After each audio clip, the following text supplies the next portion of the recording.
Hey guys, Desolator Magic here, and it looks like WotC didn't just do an MTG Arena State of the Formats address, they did a State of the Game address. Now, I knew this, I just didn't have time to make two videos yesterday, but we're going to break this down too. Now, I guess nobody reminded them that they have a paper card game, and Magic exists outside of Arena, because there's no article for that. They're both titled MTG Arena State of Something. Maybe it's still coming, who knows? So this is written by Chris Kiritz, who I actually don't know who that is, but, well, they've had a lot of turnover lately. Or I guess turnover implies somebody left and somebody else came in. So not turnover, which really makes you wonder who then this new person is, but okay. As 2024 winds down, let's look back at MTG Arena's year, and shine a light on what we did, what we learned, and what's next. So I'm going to go full opposition party right here, and I'm going to remind you guys that they aren't currently in control of Arena. Now, with Magic the Gathering Online, they quite literally do not own the product anymore. It is not their product. They collect a licensing fee. They sold it to someone. Now, with Arena, they couldn't find devs that wanted to work on it, or that wanted to work in Seattle, or for liberals, or for that much money, likely all of the above. So they just had to ship it out to a Canadian company, the one that made Age of Mythology, which actually I kind of wonder if they made the Age of Mythology remake, which I kind of want, but I'm not willing to drop $22 on. But Age of Mythology came out a while ago, so this is like a veteran company. The problem is if you say, we'll pay you, 1, 2, 3, whatever million a year, then you get the fastest rushed glitchy code for the highest profit margin possible, instead of if you pay them by the hour to do contracted programming and software maintenance updates, that kind of stuff, new card design, new card testing and implementation, new rules, all that kind of stuff you'd have to do, then all of a sudden it's going to take them really, really, really, really long, like crazy amounts of hours to get it absolutely perfect, because they're hourly. It's not like I have a copy of the agreement, but I can tell from the quality of Arena what they did. They ain't paying per hour. So with that said, because they sure as hell aren't going to say it, let's jump in. What we did, content. This is like literally laid out like an outline. Like either like a sixth grader did it or like AI did it. Not much of a difference. If you're about to say that the human sixth grader would yell racial slurs at you in an Xbox Live lobby, you haven't seen some of the chatbots out there when they start hallucinating. So they go on to say, what all is said and done, 2024 will go down as a benchmark year for our card set team. You don't have one. As we're on pace to deliver over 3,000 new cards, including the most complicated set we've ever worked on, Modern Horizons 3. I mean, I would have said dangerous, risky, and just poorly conceived, but okay, sure. Is this a bad time to remind you that they've basically officially announced that they are never making another Horizon set again? It's not what the headline said, but it's what they said. Like they said, this is replacing straight to modern. We're not doing that anymore, which means Modern Horizons is canceled. So thank God. But they are sure proud of MH3 apparently. So they say they've had 5 standard set releases: Murders at Karlov Manor, Outlaws of Thunder Junction, Bloomborough Duskmorn, and MTG Foundations coming this November. When was this written? Oh, November 4th. Huh. 2 non-rotating releases, which is MH3 and Pioneer Masters coming this December. I legit forgot about that. 1 classic release, which is the can't even say it, Khans of Tarkir. If you're thinking, oh, is that remake thing? No. I believe that's Innistrad. But Khans of Tarkir came out in December 2023. I know that because they put parenthesis in December 2023 right after it. I'm very curious what they consider to be a year, because we're at 13 months so far. So 4 Alchemy releases, who cares? And 1 Jumpstart release, Foundation Jumpstart. Woo! Now I can burn all my... Oh no, those are jump-in tokens. I legitimately don't even know what those are. And yet I have some of them on Arena. So then they go into pre-constructed deck sales, and I thought, don't you know that this is Arena? And then apparently they slipped this one by me. I did not notice this. We launched pre-constructed deck sales in August on Arena. And they have a screenshot. You can buy a whole entire pre-made deck on Arena. They're like 7,790 gems, 10,950 gems, 3,410 gems. It's pretty pricey, but yeah, I guess if you're getting a net deck, you might as well just buy the whole damn thing because it is stupidly overpriced to buy wild cards and then try to use those. And you might have said, did you misspeak there? You don't buy wild cards. Oh, no, you do now. That was a feature they added. You can directly buy wild cards for a completely outrageous price. So it's either that or you buy like 5,000 boosters and open them all and then, okay, now I got like 30 wild cards finally. So this is news to me, but okay, cool. That explains why everybody's playing the same damn decks. We know that deck building can be challenging for some players. Oh, shut up. Tell them to piss off. It's a deck building game. I'm sick of seeing the same crap over and over and over, and I'm sick of net deckers, okay? I want to see some damn creativity. You're caving to it and basically condoning it while making money off it, you despicable company. So blah, blah, blah, it's really difficult, particularly for new players and those who are looking to explore formats with larger card pools, like Historic. That's funny because I would say Standard, which is now stupidly annoying to try to build in because now there's like 1,200 extra cards or something that you need to consider. So annoying. Anyway, yeah, Historic and Brawl. Yeah, Brawl's a nightmare. We all know that. Deck sales are another step towards providing players with options that get them into the game faster. Now, see, I do agree with that. I don't agree with net decking. I don't know the power level of these. It's probably like the, back in the day, the event decks. And whatever they call them these days. I don't remember if they still sell them in paper. But they usually do 4 a year. They're supposed to be in the meta, and usually they contain a banned card, making the deck not easy to play, which is why they stopped doing that probably. So good job there. I guess they didn't learn the lesson the first time. The awesome part of this feature is that the pricing of the decks is prorated based on the cards already in your collection. That actually is kind of cool. I'm still going to keep the sarcastic read in there because I thought they were just going to do some marketing fluff, but that actually is like... So the prices I read off are actually inaccurate. They're 15,710 base, 18,000, 19,000, 25,000, and 37,000. So that's $186 if you buy them in groups of 100. So in other words, $200 because you can't buy that precise amount. And I checked, and this is going to be its own video because I'm completely new to all this, and it's basically a scam. I just like erased 3 minutes of recording and removing it to the other video because this goes really deep. But I bought one that was marked down to 10 gems because I own every single card in it but one, so that was kind of funny. And another one, I'm pretty sure they're ripping me off because I'm pretty sure I own those cards, but not by their exact definition, and the price is a scam. So I'm sure these are going over really, really well. I can confirm that these stupid decks are the ones I keep seeing and playing against. So either people are copy-pastaing them from the internet or they're buying them here.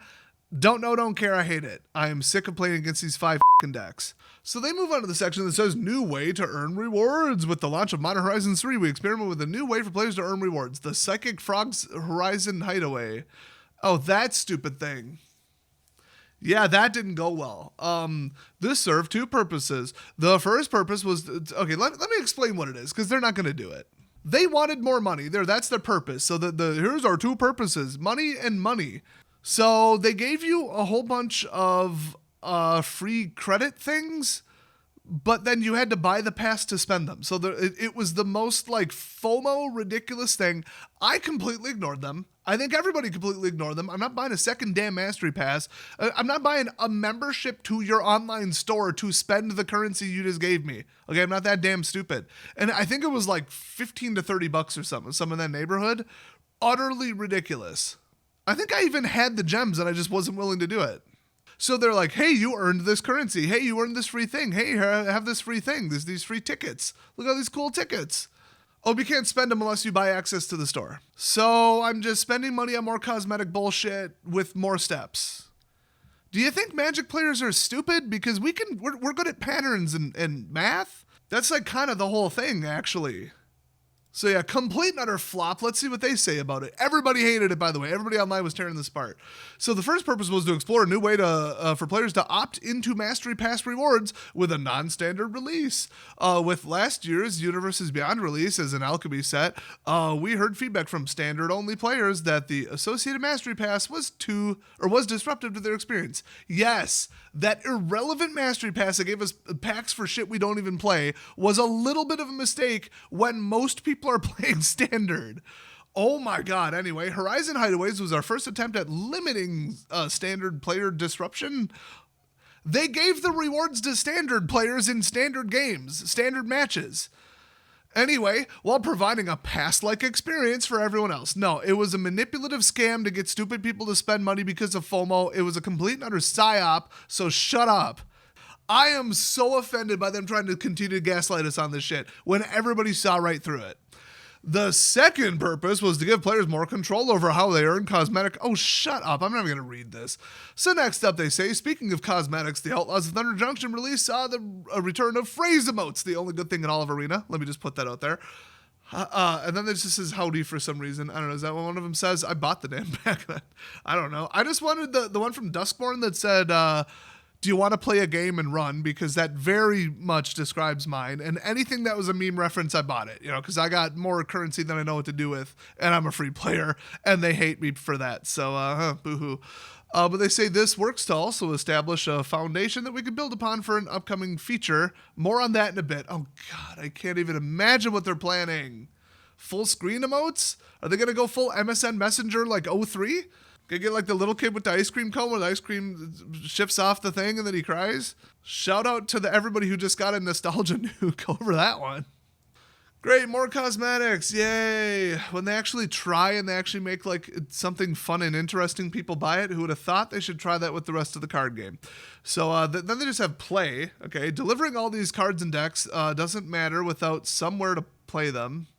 Who wrote this? Seriously. So we continue to provide fun and engaging play opportunities. Oh boy, including launching our most powerful constructed format ever in Timeless. I don't even remember what that is. I think Timeless is all access. If it's in Arena, you can play it. So it's basically, I guess, Legacy and Vintage. You'd say Eternal, but then Eternal, you think Eternal. So I guess it's like Eternal. It's just Timeless, which is almost a synonym for Eternal, so okay. Now I get it. Alongside the release of KTK. Okay, so for more information on the state of MTG Arena, check out... Oh gosh, should I read this as they wrote it? Check out the, ellipses, star, checks notes, star, or asterisk, ellipses, state of MTG Arena formats article.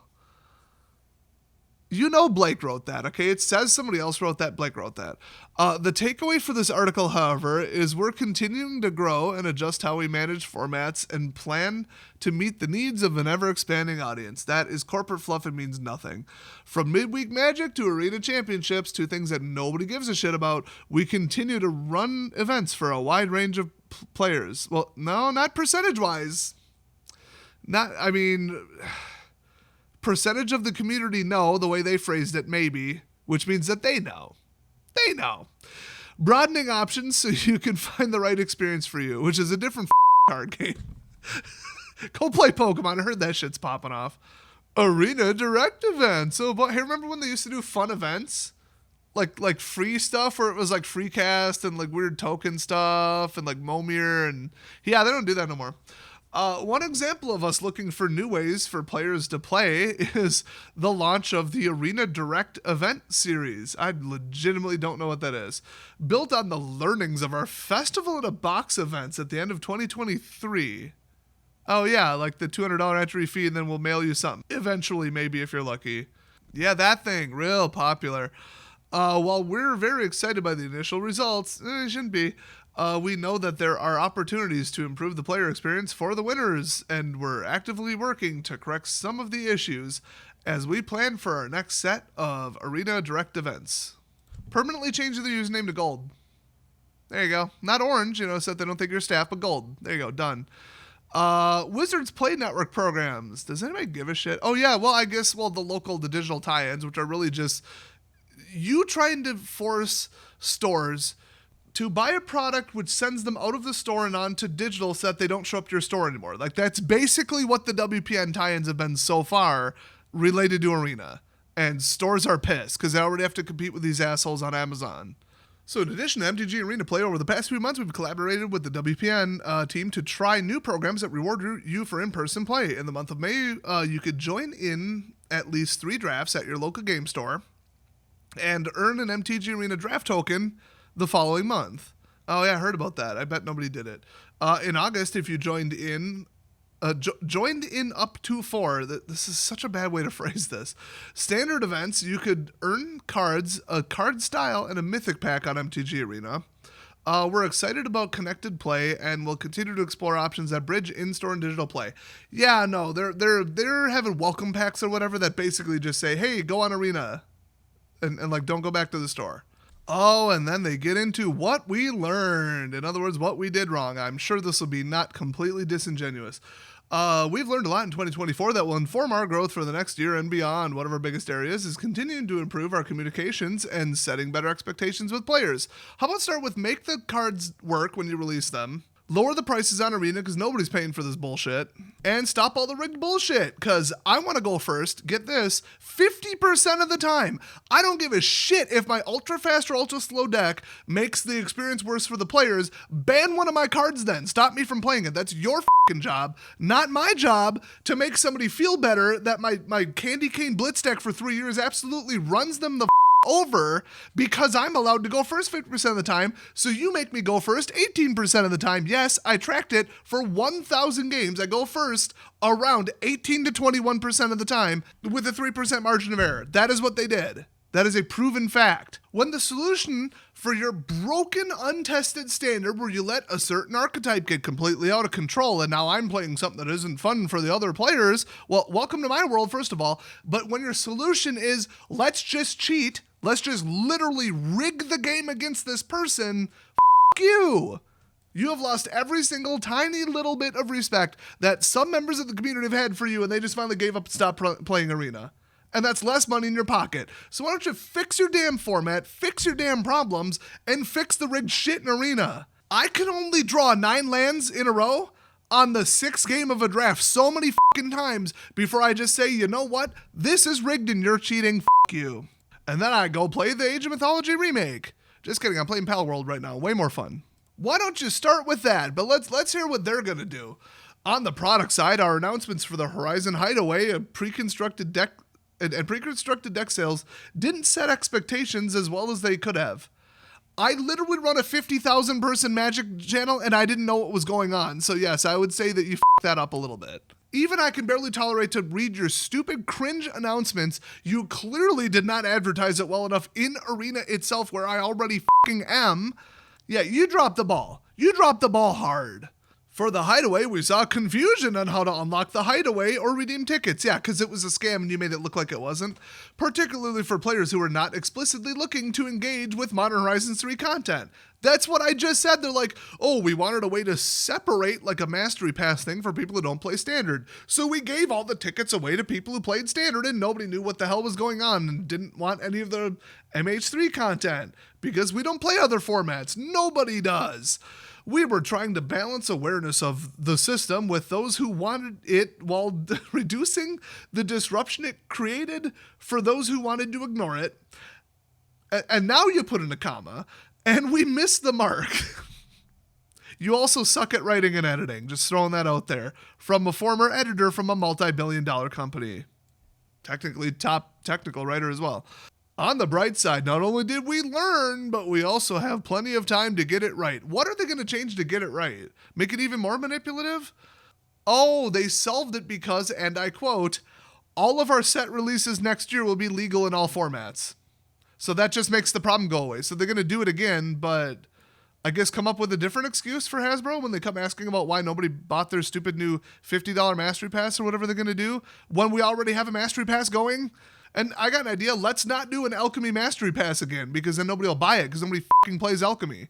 Similarly, with pre-constructed deck sales, we could have been clearer on how the pricing works.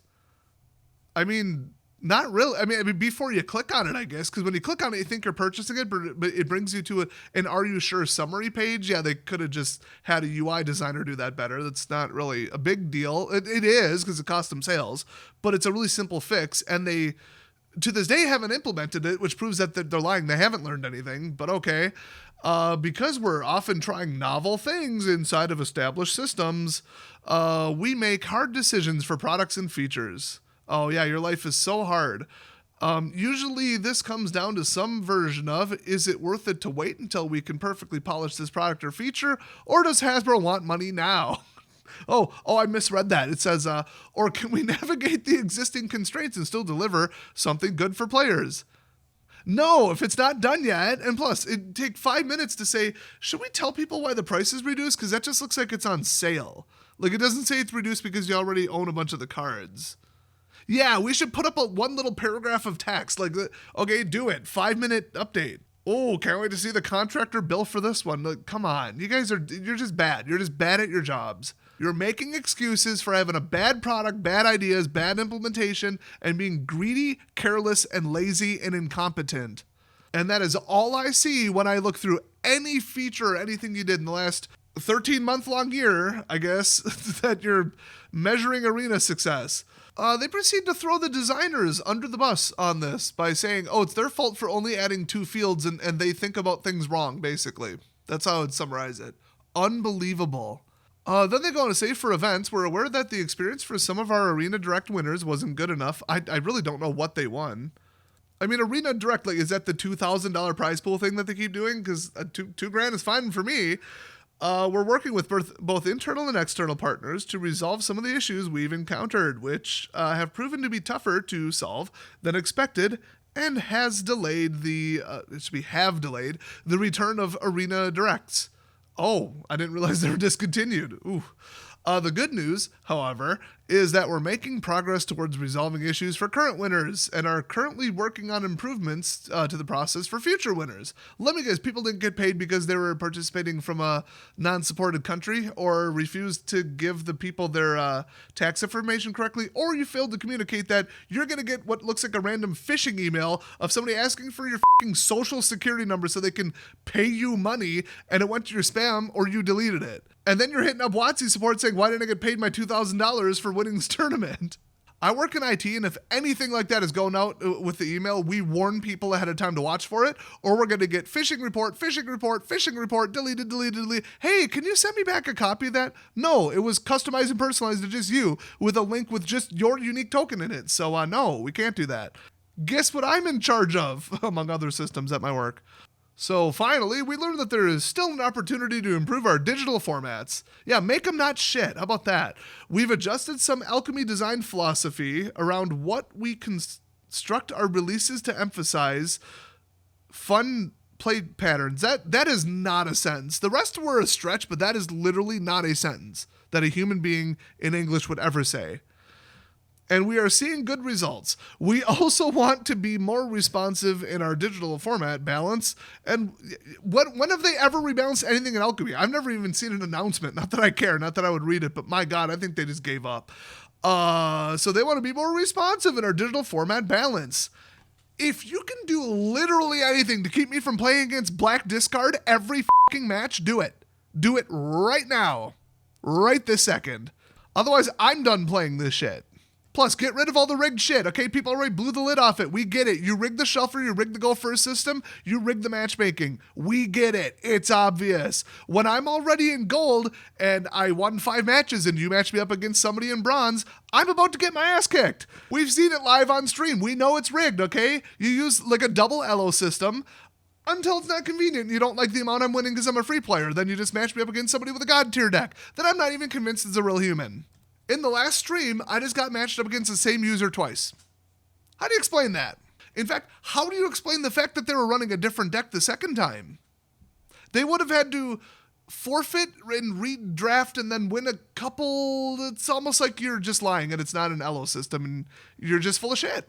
I think you're matchmaking me up against whoever is going to beat me if I'm getting a little too out of control with the amount of coins and gems I'm about to win. Because you want me to spend money. Because if everybody loses, then everybody loses. You really don't want me to get to that next tier of extra gems because then I'd be making a profit, and you can't have that. Well, since we're already on to you and we've already proven that it's all rigged, why not get rid of it? Delete all the rigged shit. You're not helping anyone. Or at least admit it before you're forced to admit it in court. Because some people are working on that. Well, heads up for you there, WotC. So they're saying they're expanding our capabilities with a new role on the team focused on alchemy design. Nobody plays alchemy, who cares? And digital format management, which must just be one guy that just chain smokes and shows up drunk with his shirt half on and half off. The formats are great. Standard, it's really fun. I just played 1,000 matches. It's great. It's really enjoyable. Leave me alone. It's too bright in here. beyond a dedicated designer. Oh, so nobody's at the wheel right now. Okay. We're working to deliver changes that will increase our flexibility around rebalances, but we don't have a timeline we can commit to on this front. Well, nobody is going to play Alchemy, me especially, because it's not one-to-one parity, and you injected a bunch of bullshit with your Alchemy specific only mastery, whatever the hell. I don't even remember what it's called. Your stupid packs of like 25 rares that you need all of them to play Alchemy. Yeah, I'm not doing that. That's a completely different format that warps everything, and there's already not enough people playing standard to like keep it going and not just play against the same 5 people over and over and over. So why would I switch to Alchemy? So give up on Alchemy because it's bullshit, and just make standard 1 year shorter and then ban a bunch of the control cards, or like have like I've been saying this in paper since before Alchemy was invented, or before Arena was invented. Mark cards as control. Put a little C in the corner. I don't care. This is a control card. Counterspell, kill spell, discard. That's it. Board wipe. You can't have more than 12 of them in your deck. Doesn't matter what color. There you go. Standard can't have more than 12. The end. Boom, solved, done. I actually wanted to go as far as, if you don't like the power creep, you don't like stuff getting out of control, and the do everything Swiss Army decks, which was a huge problem from 2015 to 2019. Like, you don't even know how bad it got with the 3-color Swiss Army do everything decks. That would just shut you down, and God help you if you're not playing best of one. If they can reach in their sideboard, they can shut down stuff you don't even know you can do yet. I wanted standard, just standard constructed, limited to 2 colors. That gets rid of 3-color sets, but the good news is that that gets rid of 3-color sets. Oh no, we can't go back to Tarkir. And? So what's next? So where is MTG heading from here? We got Pioneer Masters, something about card sets, whatever, who cares? Core achievement system? Oh, here we go. Outside of card sets, our first major release, feature release for 2025 is our core achievement system. Oh, that's just going to be like, kill 1,000 creatures. Who cares? God, like, didn't the original Xbox have that? I mean, who invented like the whole platinum trophy thing too? Which isn't that Sony? I don't even know. Which will provide more ways for players to engage with MTG Arena. They've been talking about this for a very long time, actually. I'm surprised it's not here yet. I thought we already saw a screenshot of it. We'll walk through everything you can expect soon, but in short, we want to further expand ways to reward play that isn't solely focused on just winning matches of Magic. See, that's the thing. Okay, so have it only apply to casual queues, but then people will go into casual queues and just like, oh, I need to kill 1,000 creatures to get this cool new achievement thing. Guess what I'm going to build? A deck with only cards that kill stuff. Has no point, no way to win, and it's just an achievement hunter deck. I mean, you'd burn wild cards, but if you just keep it to commons and uncommons, I mean, I will literally never run out of those. I think I could unlock every one in the entire game and I'd still have some. So they say this doesn't replace the daily quest system, which I knew they're going to say that. But it's another layer of rewards, experimentation, exploration, and fun. I thought they demoed something like this. Am I just like dreaming that or what? Like, I could have sworn they did something like that. Unless it was like a precursor to a system that became the dailies. I don't know. This was a while ago. But they're saying the achievements will unlock new phrases, new cosmetics. Okay, God forbid you give somebody something they can spend. And yeah, they're using the foundation we established earlier in the year with Outlaws of Thunder Junction release and a new way to celebrate accomplishments with, and then it just says redacted. Oh, funny. While we're delivering core achievements early next year, this is a foundational piece built with future iterations in mind. So in other words, it's crap, we know it. Give us time because it's in beta. Yep, getting the excuses out ahead of it, that's a good way to get people hyped over it, which could include things like set-specific achievements, greater customization options, and more. Woo! Yay, a 3rd mastery pass. Let's go. Expanded social features. Yes, let me call someone an asshole to their face. That would be really, really great. Following core achievements, the next large project the team will work on is expanding our social features with a focus on building in-game communities. Okay, so they want self-policed communities who can say, okay guys, not cool playing tier 1 shit. Let's get together and play Literally anything other than this. But what do people not like? They took the survey themselves. Remember, Watsy? Did you forget this? Super short games, no obligations. They don't want to go, oh, raid time is at 7 o'clock. No, that's why people stop playing WoW, because then it's just another job and it's just another thing to do. And you have a family, you have kids, you got shit to do, you got places to go, you got laundry to do. You want to sit down, burn up some Magic games for 3 to 5 minutes a piece, and then when you got something else to do, or you forgot something to do, or you got to leave, go grocery shop or whatever, you can get up and leave. So the last thing they need is a bunch of social pressure bullshit where someone's like, hey, you're going to be on tonight for this thing, right? Oh, we were short on one draft because you didn't show up. Yeah, because I have a fucking life and I want to do whatever I want to do. Last thing I need is for Arena to be one of my jobs. I know saying that being a YouTuber, but anyway. So they're still in the exploration phase. Our vision includes providing tools for friend groups to socialize and play, improving connections between players' digital and tabletop play, providing a system for leaderboards, and trophies and more. Oh, now see, if they had people at your local gaming store, assuming you still have one that didn't go bankrupt, and you play at an event, and then they're like, hey, people that you've played with before, do you want to add them on Arena? And then you can continue to play them on Arena. That'd be kind of cool. Or have like, hey, you're the best in your area, and then they have like a leaderboard or something, or they can announce that at F&M, hey, this guy, congratulations, they just made it to Mythic on Arena. I could see people kind of going for that a little bit. Or like the leaderboard for like your state, your area, your city, which would really just dox you, so that'd be stupid. But I could see why it's in the exploration phase, because I think a streamer told them, you're gonna what? You're gonna put up a leaderboard for like Philadelphia, PA? People don't know I live there. Oh, back to the drawing board. Back to the drawing board, guys. Maybe we shouldn't do a leaderboard. Maybe we shouldn't tie it into your local gaming store. Maybe we shouldn't alienate people that don't have a local gaming store or hate theirs.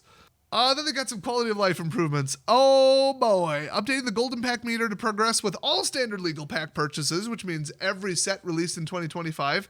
Oh, it is just the latest one, isn't it? Oh, that's terrible. Yeah, they should change that. Updating special guests cards in packs to match their intended gameplay rarity, and eliminating the need to spend rare, mythic, rare wild cards on certain reprints. Yes! My God, splitting the artwork between 3 different versions because I didn't own enough of that artwork is such utter bullshit. You've got to be kidding me. I'm sure they just mean staples or something, or like, foundation cards. I don't know, but this is bullshit. Please note that this doesn't mean all reprints will match their original rarity, but will reflect current rarity standards. Oh, they're talking about rarity shifts. Oh, okay, never mind. So that's just going to continue to be a problem. They'll stop ripping people off. Cool. Continuing to iterate on deck sales and ways to get into games faster. So turbo net decking, gotcha.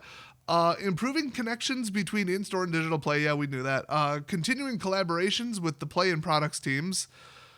It doesn't mean anything to me. And implementing behind-the-scenes improvements to the client and the back-end services to support the team and future features, including improved stability and performance, decreasing the timeline needed to deliver bug fixes, and small features. Oh, and small features, which, yeah. And improving our ability to provide more balanced, it should say, updates for digital formats. Oh, balancing updates. Updates that balance things wow. The person who wrote this is like borderline illiterate. In addition, there are projects we're very excited about but are not yet ready to announce. Can't wait. How about a tracker to see how shit the meta is? How about that? Bring back trackers. In fact, make one native in the client.